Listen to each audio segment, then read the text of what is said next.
Halo Brainy Pandas, di video sebelumnya mengenai sistem saraf, kita udah belajar mengenai organisasi atau susunan dari sistem saraf manusia. Nah, di video itu juga kita udah belajar bahwa sistem saraf itu tersusun dari dua jenis sel, yaitu neuron dan neuroglia. Neuroglia merupakan sel yang mendukung atau nge-support neuron dengan cara memberinya nutrisi, oksigen, dan lain-lain. Sedangkan neuron merupakan jenis sel dalam tubuh kita yang berfungsi untuk mengirim sinyal-sinyal atau aksi potensi. Sebelum kita belajar lebih dalam mengenai fungsi neuron dan apa itu aksi potensi dan bagaimana aksi potensi itu terbentuk, kita perlu paham dulu mengenai anatomi dari neuron. Neuron terdiri dari 3 bagian utama, yaitu badan sel, akson, dan dendrit. Kita bahas terlebih dahulu mengenai badan sel, yaitu bagian ini yang aku tandain. Seperti sel-sel pada umumnya, di dalam badan sel neuron itu terdapat inti sel. Bahkan sebenarnya nama lain dari badan sel neuron adalah perikarion. Karion itu artinya adalah inti sel dan peri itu artinya di sekeliling, berarti di sekeliling inti sel. Di dalam inti sel ini terdapat materi genetik dan tentu seperti sel-sel pada umumnya, di sekeliling inti sel terdapat sitoplasma beserta organel-organel. Organel yang ada pada badan sel neuron itu sama aja seperti sel pada umumnya. Seperti misal contoh lisosom, badan Golgi, mitokondria, dan ada juga sitoskeleton di situ. Mungkin organel yang cukup unik yang kita jarang dengar pada sel-sel biasa adalah badan Nissl. Badan Nissl sebenarnya terdiri dari retikulum endoplasma kasar. Dan kalau kalian ingat fungsi dari RE kasar, fungsinya berhubungan dengan pembentukan protein. Protein yang dibuat oleh badan Nissl akan digunakan untuk membantu pertumbuhan dari neuron itu sendiri, dan juga dia dapat dikirim ke daerah akson, ya, yang nanti kita akan bahas untuk meregenerasi bagian-bagian akson yang mengalami kerusakan. Dan ini adalah poin yang penting, karena pada akson gak ada badan Nissl. Berarti di akson itu gak ada organel yang bisa menciptakan protein. Jadi protein yang dipakai di akson itu berasal dari badan Nissl yang ada di badan sel. Selain organel-organel tersebut, di dalam neuron yang sudah menua, ya, yang udah tua, terdapat zat-zat yang dinamakan lipofusin.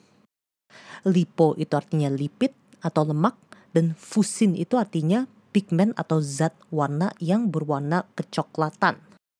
Nah, berarti lipofusin merupakan pigmen yang berwarna coklat kekuningan yang berasal dari oksidasi lipid atau lemak, berarti dia berasal dari lemak, ya, intinya gitu. Dan dia akan bertambah banyak jumlahnya di dalam neuron seiring menuanya neuron tersebut. Jadi kalau neuronnya itu udah tua, lipofusinnya akan banyak. Tapi kalau neuronnya masih muda, berarti lipofusinnya masih sedikit. Nah, lipofusin ini nggak membahayakan neuron, tapi mungkin dia hanya berfungsi untuk penanda umur dari neuron. Oke, Brainy Pandas, berikutnya. Biasanya dari badan sel sebuah neuron itu akan keluar yang namanya serabut saraf. Serabut saraf adalah sebutan untuk segala perpanjangan yang keluar dari badan sel neuron. Serabut saraf itu ada 2 jenis, yaitu akson dan dendrit. Dendrit adalah perpanjangan-perpanjangan pendek ini yang keluar dari badan sel neuron. Kata dendrit sendiri itu artinya adalah pohon kecil. Dan kalau kamu ngelihat satu buah dendrit, dia itu sebenarnya bentuknya rada kayak pohon yang digambar anak TK. Ada satu batang yang ngerucut dan di ujungnya itu nanti bakal ada cabang-cabang yang keluar. Kayak gambar pohon anak TK kan. Membran plasma dari dendrit-dendrit dan juga badan sel itu mengandung banyak reseptor. Reseptor ini nanti berfungsi untuk menerima ya. Reseptor, receive, menerima ya. Menerima pesan-pesan kimiawi yang dikirim oleh sel-sel lain untuk berkomunikasi dengan sel neuron ini. Jadi dendrit ini bertugas untuk menerima rangsangan yang datang ke neuron. Rangsangan ini nanti akan memicu sebuah pertukaran ion yang terjadi antara cairan di dalam neuron dan cairan di luar neuron. Dan perpindahan ion ini akan mengubah muatan neuron.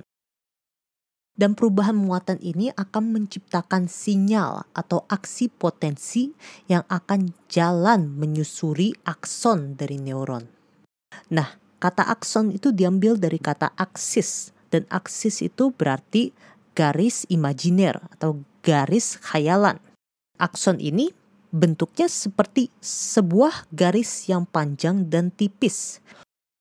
Ujung akhir dari akson disebut sebagai akson terminal. Terminal itu artinya akhir, jadi akhir dari akson. Dan tugasnya akson adalah untuk mengirim aksi potensi atau sinyal itu menuju ke akson terminal. Agar aksi potensi itu dapat lanjut dikirim ke serabut otot atau ke neuron lain atau ke kelenjar pada tubuh kita.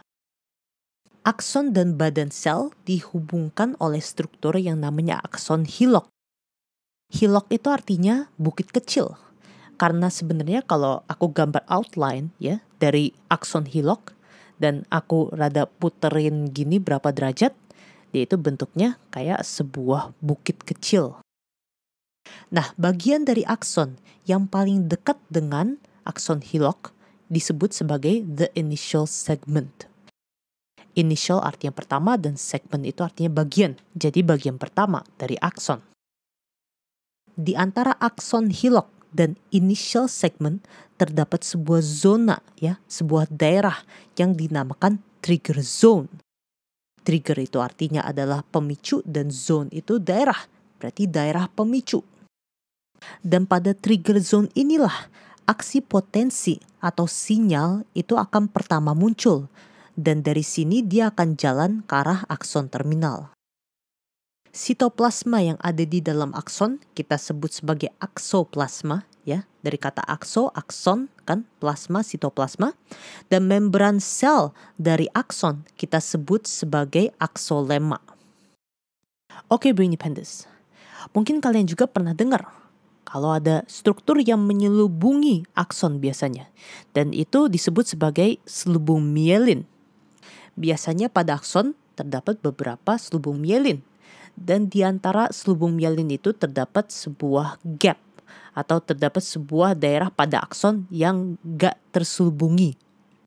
Daerah yang tidak terselubungi ini kita namakan nodus Ranvier.